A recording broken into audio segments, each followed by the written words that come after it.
After a young girl was snatched off a sidewalk in Fort Worth, her accused kidnapper is set to go on trial tomorrow. A community-wide search in May led police to Michael Webb, who was with the 8-year-old girl in a hotel room. Jason Allen, live for us now in Fort Worth today. And Jason, Webb is facing trial on federal court, in a federal court rather, for the kidnapping.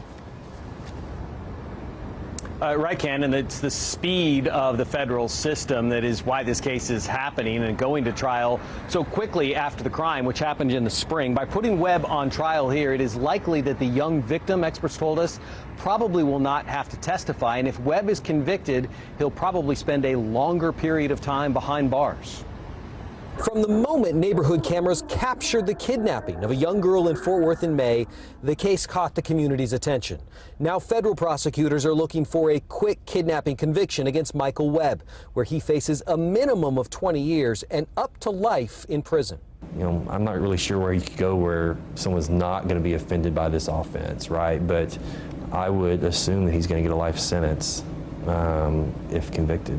Former federal prosecutor Brian Poe told us the kidnapping was so public, with facts that hit home for parents, that it was likely in prosecutors' best interest to move fast.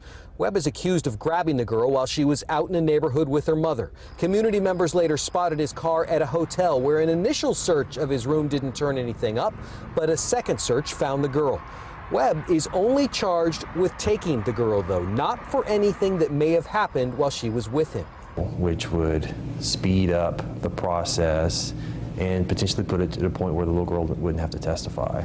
Last week, a grand jury did indict Webb on additional state charges, which Poe told us will likely be a backup plan for prosecutors in case something doesn't go right at the federal level. Webb has put in a plea of not guilty to this crime, but he admitted to police that he did it, and this was when they talked to him after they found him back in May, and that's an interview that the judge in this case has ruled can be used as evidence in this trial when it starts tomorrow morning. Live in Fort Worth, Jason Allen, CBS 11 News.